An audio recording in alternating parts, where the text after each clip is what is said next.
there, my name is Lisa J. Hobman and I'm a contemporary romance novelist.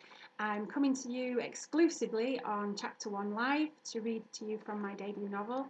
Just to give you a little bit of background information, I tend to write standalone novels and my books are all at the moment based in Scotland where I now live. I'm going to read to you today from my debut novel, which is called Bridge Over the Atlantic. This is the paperback cover, the ebook has a different cover. If you'd like to find anything else out about my books, you can find me on Facebook or you can click the link below and there should be buy links and a little bit more information. Okay, so I'm now going to read to you from Bridge Over the Atlantic, Chapter 1. January 2011. You cannot be serious, Mallory Westerman recoiled. It wasn't a habit of hers to inadvertently quote 1980s sports stars, but even she was surprised when she heard John McEnroe's words fall from her lips. Thankfully, her fiancé, whilst obviously bemused at her reaction and frustrated by her lack of enthusiasm, didn't really notice the similarities between her and the wiry-haired tennis supremo. He was much too busy stroking the printout on the table in front of him, as if ironing out the creases would make his suggestion a more viable proposition. "Honey, imagine the life we could have there right now," he pleaded. "The open spaces, the fresh air, the midge bites, the lack of internet connection, no other civilization for miles." She rudely interrupted. She immediately felt guilty when Sam's eyes took on the appearance of a scolded puppy dog. She slid her arms around his neck, caressing the sides of his beautiful face. "I'm sorry, sweetheart. I just don't see me, well, either of us really, taking to a permanent life out in the middle of goodness knows where, at this point in our lives, surrounded by sheep and wearing wellies and tweeds. Now, you are being terribly stereotypical and quite insulting to all things countryside, Mallory," Sam chastised in his Canadian drawl. "And besides, I think you'd look very fetching in wellies. Just wellies, that is. Nothing else." He grabbed her playfully and squeezed her.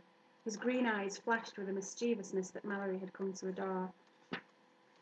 She giggled and gazed up at him, lovingly recalling the first time she had found herself utterly mesmerised by him. December 2009. Mallory had lived in Yorkshire all the 28 years of her life. Since dropping out of her PR course at uni through sheer laziness, she had endured a run of soulless jobs. Nothing ever really pushed her buttons. That was until an inheritance from her dear Aunt Sylvia had given her the opportunity to do the one thing she truly wanted to do. Her little gift emporium, Le Petit Cadeau. It had been the brainchild of her aunt many years before, when Mallory had taken to making her own Christmas gifts one year, when, as was the case on more than one dreadful occasion, unemployment occurred on the brink of the festive season. She had sobbed and sobbed when the solicitor informed her that her aunt had left her the large sum of money under strict conditions that she was to get off her backside and do something fulfilling for once. She remembered almost laughing aloud at the point where the solicitor had uttered the quote directly as her aunt had written it. Even in death, feisty Sylvia knew how to draw a chuckle from her beloved niece. It was a quiet, fairly quiet, early December Wednesday in Leeds. Well, perhaps quiet wasn't quite the right way to put it. The city centre was the usual bustling metropolis, but the Victoria Quarter was ostensibly being given a somewhat brief reprieve from the usual barrage of festive shoppers. Mallory huffed as she watched a swooning couple canoodling whilst browsing in the window of the lingerie boutique.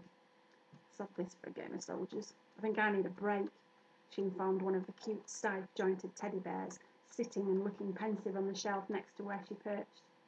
"I reckon there is a tall caramel macchiato with my name on it somewhere." Grabbing her oversized bag, she chalked back in 20 minutes on her very own handmade door sign. Once she dropped the latch, she headed out into the sea of suited business people and Christmas shoppers. She smirked at the vast number of preschool children who were sporting cheap red Santa hats, lovingly procured for them, as she guessed, by harassed parents as bribery for good behaviour. The paved precinct area was buzzing. Mallory loved Leeds city centre with its designer boutiques and quirky shops.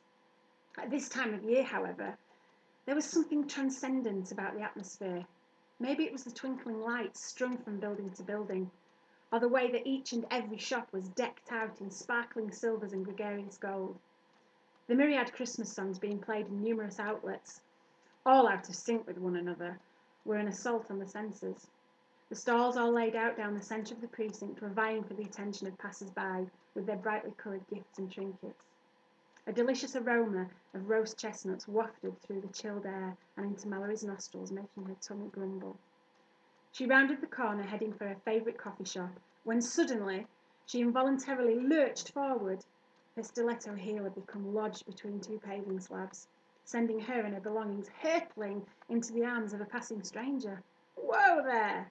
The startled man grabbed for Mallory in a bid to stop her inevitable collision with the pavement. "We haven't been formally introduced, and yet here you are, throwing yourself at me." He laughed. His accent was noticeably of the North American variety. And I will leave it there. If you'd like to find out more about Sam and Mallory and what happens in their story, please do check out Bridge Over the Atlantic, and also the companion novel which comes out very soon called Bridge of Hope. Enjoy. Thank you. Bye.